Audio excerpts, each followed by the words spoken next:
एक बार की बात है, एक छोटे से गांव में मोहन नाम का व्यक्ति रहता था। मोहन का परिवार बेहद साधारण था। उनका एक छोटा सा घर था और वह दिन रात मेहनत कर अपनी रोजी रोटी कमाता था। हालांकि मोहन साधारण जीवन जीता था, लेकिन उसका दिल बहुत बड़ा था। वह हमेशा दूसरों की मदद के लिए तैयार रहता था। गांव में हर कोई उसकी ईमानदारी और दयालुता की सराहना करता था। मोहन की आदत थी कि वह हर जरूरतमंद की मदद करता था।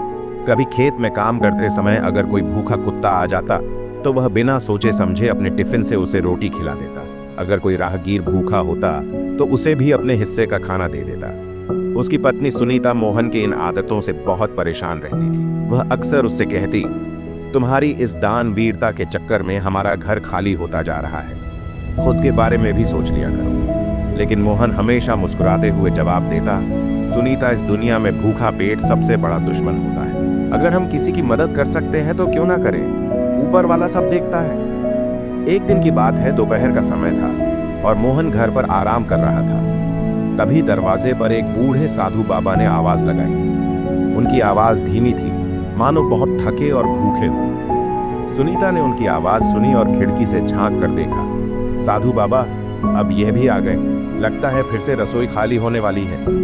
लेकिन मोहन ने सुनीता की बात अनसुनी की और दरवाजे की ओर बढ़ गया। जब उसने दरवाजा खोला तो देखा कि साधु बाबा बहुत कमजोर और थके हुए थे। उनके कपड़े मैले थे और चेहरा पसीने से भीगे हुए थे। मोहन ने तुरंत उन्हें घर के आंगन में बुलाया और कहा, बाबा आप बैठिए, मैं अभी पानी लाता हूँ। मोहन अंदर गया और लोटे में पानी लेकर आया। उसने साधु बाबा को पानी दिया। बाबा ने पानी पीकर राहत की सांस ली। उनके चेहरे पर एक अजीब सा सुकून झलक लगा। साधु ने मोहन से कहा, बेटा 2 दिन से भूखा हूं, अगर कुछ खाने को मिल जाए तो बड़ी कृपा होगी। यह सुनकर मोहन तुरंत रसोई की ओर भागा। जब मोहन रसोई में पहुंचा तो उसने देखा कि वहां खाने के लिए कुछ भी नहीं था। केवल 2 रोटियां रखी थीं जो मोहन के दोपहर के खाने के लिए थीं।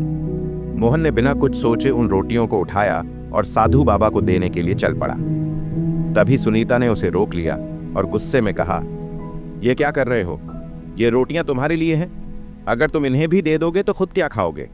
साधु किसी और के घर से भी खाना मांग सकता है, लेकिन हम कहां मांगने जाएंगे? मोहन ने उसकी बात ध्यान से सुनी और शांत स्वर में कहा, सुनीता, भूखे पेट किसी को इंतजार नहीं करवाते। ये बाबा 2 दिन से भूखे हैं, अगर हम इन्हें खाना नहीं देंगे तो उनका क्या होगा? भगवान हमारा इंतजाम खुद करेगा। सुनीता की आवाज इतनी तेज थी कि साधु बाबा ने सब कुछ सुन लिया, लेकिन वह चुपचाप बैठे रहे और मोहन का इंतजार करते रहे। मोहन ने सुनीता की नाराजगी को नजरअंदाज किया और रोटियां लेकर साधु बाबा के पास गया। रोटियां उनके सामने रख दी और कहा, बाबा आप इसे खा लीजिए, यह हमारे घर का सबसे अच्छा भोजन है। साधु बाबा ने कुछ नहीं कहा। वह बहुत भूखे थे, इसलिए उन्होंने बिना कुछ बोले रोटियां खा ली।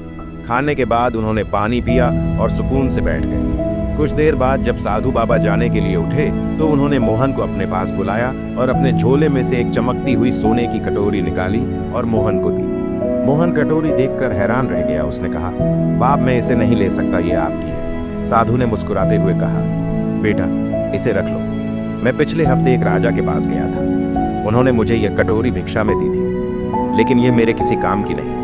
मैं अब तक किसी ऐसे इंसान की तलाश में था जो इसके लायक हो, और आज मैं तुम्हें देखकर समझ गया कि यह तुम्हारे ही लिए है। साधु ने मोहन को समझाया, बेटा यह तुम्हारे 100 अच्छे कर्मों का फल है। हमेशा याद रखना, कर्म ही धर्म है। तुमने बिना फल की इच्छा के दूसरों की मदद की, ऐसे ही अपने कर्म करते रहो।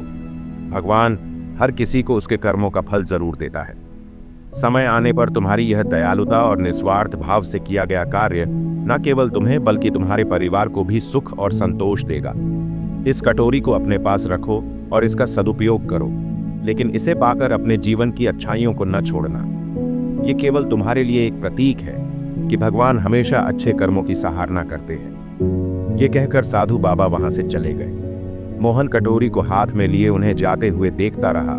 उसकी आंखों में खुशी के आंसू थे। उसने मन ही मन ठान लिया कि वह हमेशा दूसरों की मदद करेगा, चाहे हालात जैसे भी हो। दोस्तों, कर्म ही सच्चा धर्म है। बिना फल की इच्छा के अच्छे कर्म करने वाले व्यक्ति को भगवान किसी न किसी रूप में उसका फल जरूर देते हैं। हमें अपने कर्मों से कभी पीछे नहीं हटना चाहिए। दोस्तों, अगर आपको यह कहानी पसंद आई हो तो इसे लाइक और कमेंट जरूर करें। इसे ज़्यादा से ज़्यादा लोगों के साथ शेयर करें। ऐसी और कहानियों के लिए आपके अपने YouTube चैनल विकास की राह को सब्सक्राइब जरूर कर लें। मैं मिलूंगा आपके अगली वीडियो में। तब तक ले लिए जय हिंद।